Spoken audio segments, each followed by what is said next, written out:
نہیں رکھے گا کبیرہ گناہ کا مرتکب ہوگا، فاسق و فاجر شمار ہوگا، اور اس کا کبھی بھی ازالہ نہیں ہو سکتا۔ اس لیے رسول پاک صلی اللہ علیہ وسلم نے فرمایا جس بندے نے بغیر کسی مجبوری کے اور بغیر کسی بیماری کے رمضان کا ایک روزہ بھی چھوڑ دیا، پھر وہ ساری زندگی بھی روزے رکھتا رہے، تو رمضان کے اس روزے کا ثواب دوبارہ حاصل نہیں کر سکتا، چاہے وہ رکھ بھی لے، یعنی بعد میں قضا بھی کر لے، تب بھی اس رمضان کے ادا روزے کا ثواب حاصل کرنا ممکن نہیں۔ لہٰذا میرے بھائیوں، روزے کی خود بھی پابندی کریں اور اپنے گھر والوں سے بھی پابندی کروائیں۔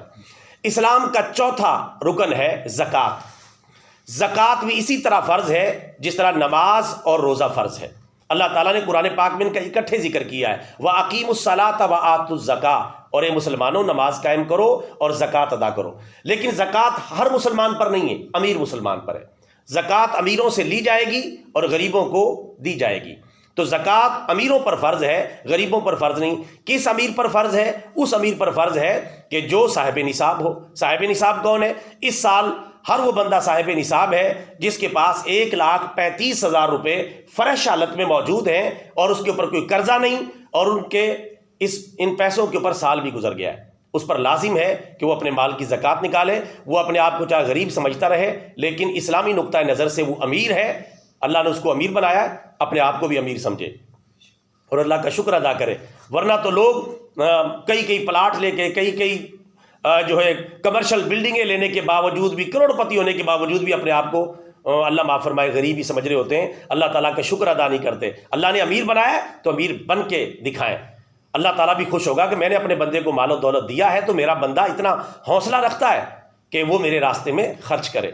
جب اللہ تعالیٰ کے راستے میں بندہ خرچ نہیں کرتا، پھر اللہ برکتیں اٹھا لیتا ہے، اور کسی وقت یہ دولت کی اور عمارت کی جو عمارت عظیم کھڑی ہوئی ہے، یہ دھڑام سے نیچے گرتی ہے اور بندہ پھر ساری زندگی سنبھلنے بھی نہیں پاتا۔ ان کا فائدہ ہی فائدہ ہے۔ زکوٰۃ نکالیں گے، آپ کا مال محفوظ رہے گا، برکت آئے گی اور آپ کی رزق میں اضافہ ہوگا۔ زکوٰۃ کا معنی ہی برکت ہے۔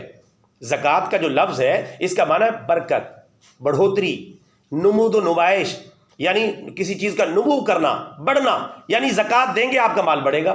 یہ قدرتی بات ہے۔ جس طرح آپ درخت کی چھنگائی کر دیتے ہیں تو شاخیں زیادہ آتی ہیں اور اگلے سال پھل بھی زیادہ دیتا ہے، اس طرح آپ زکوٰۃ نکالیں گے، لازمی اس کا نتیجہ ہے آپ کا مال نقصان سے محفوظ رہے گا اور آپ کا اجر و ثواب پکا ہو جائے گا۔ اللہ نے امیر بنایا ہے تو اپنے مال کی زکوٰۃ نکالیں۔ 5 قسم کے مالوں پر صرف زکوٰۃ فرض ہے، دھیان سے سن لیں، اس کے علاوہ کسی مال پر زکوٰۃ فرض نہیں۔ نمبر 1 سونا، نمبر 2 چاندی، نمبر 3 نقد رقم، نمبر 4 مال تجارت، اور نمبر 5 جانور۔ ان 5 قسم کے مالوں پر زکوٰۃ فرض ہے، اس کے علاوہ کسی مال پر زکوٰۃ فرض نہیں۔ یہ 7.5 تولہ سونا یا 52.5 تولہ چاندی تب دیکھی جاتی ہے جب یہ چیزیں اکیلی ہوں۔ اگر یہ چیزیں تھوڑی ہیں تو تھوڑی چیزوں کو جمع کیا جائے گا، مجموعی مالیت کو معلوم کیا جائے گا۔ اگر مجموعی مالیت 1,35,000 روپے کو، جو سال 2024 کا نصاب ہے، اس کو پہنچ جائے تو اس بندے پر زکوٰۃ فرض ہے۔ بعض بھائی اسی بات کو پکڑ کے بیٹھے رہتے ہیں کہ میرے پاس تو 7.5 تولہ سونا ہے ہی نہیں، میرے پاس تو 52.5 تولہ چاندی ہے ہی نہیں۔ میرے بھائی یہ تب دیکھا جاتا ہے جب 7.5 تولہ سونا، کہ جب آپ کے پاس صرف سونا ہے، باقی 4 چیزوں میں سے 1 روپیہ بھی آپ کے پاس نہیں ہے، کوئی چیز نہیں ہے، اس کے بعد یہ مقدار دیکھی جاتی ہے۔ اور 52.5 تولہ چاندی تب دیکھی جاتی ہے کہ جب آپ کے پاس صرف چاندی ہے، باقی چیزیں نہیں ہیں۔ لیکن اگر تھوڑی چیزیں، اور آج کل ہمارے پاس تھوڑی چیزیں ہوتی ہیں، تھوڑا سا سونا، تھوڑی سی چاندی، تھوڑی سی نقد رقم، تھوڑا سا مال تجارت، آج کل ایسے ہی ہوتا ہے۔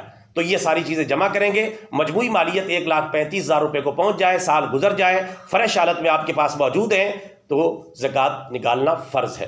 مزید تفصیلات معلوم کی جا سکتی ہیں زکوٰۃ کے حوالے سے، مختصراً میں نے عرض کر دیا ہے۔ لیکن ایک بات یاد رکھیں، وہ بندہ زکوٰۃ صحیح نکال سکتا ہے جو اپنی زکوٰۃ کے لیے ایک تاریخ مقرر کر لے۔ اگر اپنی تاریخ آپ مقرر نہیں کریں گے، آپ زکوٰۃ صحیح نکال ہی نہیں سکتے، ممکن ہی نہیں۔ مثلا رمضان کی ایک تاریخ اپنے لیے آپ مقرر کر لیں، مثلا میں 10 رمضان کو، 15 رمضان کو، 20 رمضان کو یا 27 رمضان کو انشاءاللہ اپنے مال کی زکوٰۃ نکالا کروں گا۔ ایک ڈیٹ آپ نے فکس کر لی، اب جب بھی وہ ڈیٹ آیا کرے اس وقت فوراً چیک کر لیا کریں کہ میرے پاس کتنا مال ہے۔ اس ڈیٹ میں جتنا مال آپ کے پاس ہوگا اس کی زکوٰۃ نکالنا فرض ہوگی۔ یہ دوران سال مال آ رہا ہے، مال جا رہا ہے، مال خرچ ہو رہا ہے، آمدن ہو رہی ہے، اس کا کوئی اعتبار نہیں۔ ہم نے دیکھنا ہے سال گزرنے کے بعد جب وہ ڈیٹ آئے گی تو اس ڈیٹ کو ہم نے چیک کر لینا ہمارے پاس کتنے اثاثہ جات ہیں، کتنی مالیت ہے۔ اگر مالیت پوری ہو تو زکوٰۃ فرض ہے، نہیں پوری تو پھر زکوٰۃ فرض نہیں ہے۔ اور جو کمرشل پلاٹ ہیں جن کو آپ کے بیچنے کا ارادہ ہے وہ بھی اس میں شامل ہوں گے چونکہ وہ مال تجارت ہیں۔ اسی طرح کسی نے گاڑیوں کا شو روم بنایا ہوا ہے، موٹر سائیکلوں کا شو روم بنایا ہوا ہے، پرچون کی دکان کھولی ہوئی ہے، جنرل سٹور بنایا ہوا ہے، اس میں جتنا سودا پڑا ہوا ہے وہ سب مال تجارت ہے، میڈیکل سٹور ہے وہ سب مال تجارت ہے جو اندر سامان پڑا ہوا ہے۔ اگر اس کی مالیت 1,35,000 کو پہنچتی ہے تو زکوٰۃ نکالنا فرض ہے۔ آپ اندازہ کریں تقریباً اکثر مسلمان امیر ہیں لیکن اپنے آپ کو ایسے ہی منہ پہ 12 بجائے پھر رہے ہیں، یار میں تو غریب ہوں، یار میں تو غریب ہوں۔ او بھائی غریب نہیں، آپ اللہ کے راستے میں خرچ کرنا شروع کر دیں، آپ کو اللہ تعالیٰ اور زیادہ دے گا۔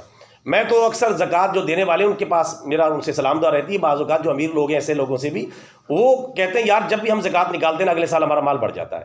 کل کی بات ہے، کچھ دوست ایسے بیٹھے ہوئے تھے میرے پاس، کروڑ پتی لکھ پتی قسم کے لوگ تھے، تو وہ کہہ رہے تھے یار ہم جب بھی زکوٰۃ نکالتے ہیں نا اللہ کا شکر اگلے سال وہ ہمارا پیسہ بڑھ جاتا ہے، کبھی ہم نے کم ہوتا نہیں دیکھا۔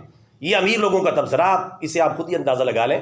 میرے بھائی اگر آپ دل سے زکوٰۃ نکالیں گے آپ کے دل کا بوجھ اتر جائے گا، دل میں سکون آ جائے گا، اللہ کا فرض پورا ہو جائے گا، آخرت کا ثواب پکا ہو جائے گا اور آپ کا مال و دولت پاک ہو جائے گا۔ اللہ ہمیں دولت دے تو حوصلہ بھی عطا فرمائے۔ برادران اسلام، آخری چیز ہے وہ ہے حج بیت اللہ۔ حج بیت اللہ امیر مسلمان پر فرض ہے، غریب پر فرض نہیں ہے۔ یہ دو چیزیں امیروں پر ہیں، یعنی زکوٰۃ اور حج۔ اور جو نماز ہے اس میں امیر غریب کی کوئی قید نہیں، سب پہ فرض ہے۔ روزہ اس میں امیر غریب کی کوئی قید نہیں، سب پر فرض ہے۔ لیکن زکوٰۃ اور حج بیت اللہ یہ امیروں پر ہے، غریبوں پر نہیں۔ اب حج کس پر فرض ہے، یہ بات سمجھنا بڑا ضروری ہے۔ حج اس مسلمان پر فرض ہے کہ جس کے پاس آنے جانے کا کرایہ موجود ہو، حج کے اخراجات موجود ہوں اور گھر والوں کے ضروری اخراجات موجود ہوں، اس مسلمان پر لازم ہے، اگر حج کے ایام شروع ہو چکے ہیں اس کے پاس اتنا پیسہ موجود ہے، اس پر فرض ہو چکا ہے کہ وہ حج بیت اللہ کرنے کے لیے چلا جائے، ورنہ وہ کبیرہ گناہ کا مرتکب ہوگا اور بہت گنہگار ہوگا۔ اس لیے رسول پاک صلی اللہ علیہ وسلم نے فرمایا جو بندہ طاقت کے باوجود حج نہیں کرتا اللہ کو اس کی کوئی پرواہ نہیں، چاہے وہ یہودی ہو کے مرے چاہے وہ عیسائی ہو کے مرے۔ آپ اندازہ کریں کتنی ناراضگی کا اظہار کیا ہے، حالانکہ رسول پاک یہ انداز اختیار کرتے نہیں، لیکن آپ رحمت للعالمین ہیں، لیکن اس پر آپ نے ناراضگی کا اظہار کیا۔ اللہ نے مال دیا ہے، فریش حالت میں پڑا ہوا ہے، اضافی پڑا ہوا ہے، گھر والوں کے اخراجات موجود ہیں، تب بھی اللہ کا گھر دیکھنے نہیں جا رہا، تو پھر فرمایا اللہ کو اس کی کوئی پرواہ نہیں۔ یعنی وہ کافر تو نہیں ہوگا لیکن ناراضگی کا اظہار کیا، اللہ کو اس کی کوئی پرواہ نہیں، ایسا ہو کے مرے چاہے ایسا ہو کے مرے۔ تو اس سے آپ اندازہ کر لیں حج کو نظر انداز کرنا یہ اسی طرح ہے جس طرح باقی ارکان اسلام کو نظر انداز کرنا۔ لہٰذا اللہ توفیق دے، حج بیت اللہ لازمی کریں، اور یہ بھی یاد رکھیں حج کرنے سے مال کم نہیں ہوتا۔ رسول پاک کی مشہور زمانہ حدیث مبارکہ ہے، روزہ رکھو صحت مند ہو جاؤ گے، حج کرو امیر ہو جاؤ گے۔ اللہ کا شکر ہے آپ رکھیں تو صحیح روزہ، صحت ملے گی آپ کو، حج کریں آپ امیر ہو جائیں گے۔ تو لہٰذا اللہ نے اگر حج فرض کیا ہے حج کریں۔ تقریباً آج کل 12-13 لاکھ روپے حج کا خرچہ ہے، اللہ نے اتنا دیا ہے۔ اس میں پھر یہ نہیں چلے گا جب حج کے دن شروع ہو گئے جی میں نے بیٹی کی شادی کے لیے رکھے ہوئے ہیں، میں نے کاروبار کے لیے رکھے ہوئے ہیں، میں نے فلانے مقصد کے لیے رکھے ہوئے ہیں، یہ چیز نہیں چلے گی۔ یہ تب تک کہ جب آپ اس سے پہلے خرچ کر لیں۔ آپ نے پہلے خرچ کر لیا، آپ کے خرچہ ہو گیا، جان بوجھ کے نہیں، یار حج نہ کہیں فرض ہو جائے جان بوجھ کے گئے، یہ تو اچھی بات نہیں، یہ تو اللہ تعالیٰ نیتوں کو دیکھتا ہے۔ لیکن آپ کو خرچ ہو گئے، آپ نے کسی کا قرضہ دینا تھا دے دیا، بچی کی شادی کرنی تھی کر دی، اس کے بعد اتنے پیسے نہیں بچے تو حج کرنا فرض نہیں رہا۔ لیکن اگر اتنے پیسے فریش حالت میں موجود ہیں حج کے دنوں میں، حج کے دن وہ ہوتے ہیں جب قربانی سے پہلے حج کی درخواستیں شروع ہوتی ہیں، تو وہ حج کے دن ہوتے ہیں، ان دنوں کا در دیکھا جائے گا۔ حج فرض ہے ضرور کریں، نہیں فرض تو پھر آپ پر لازم نہیں ہے۔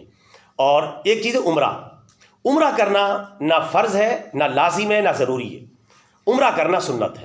اللہ توفیق دے ضرور کریں، چونکہ اللہ کا گھر دیکھنا ہوتا ہے، پیارے نبی کے روزے پر حاضری ہوتی ہے اور مبارک سفر ہے، ضرور کریں، لیکن لازم اور ضروری نہیں ہے۔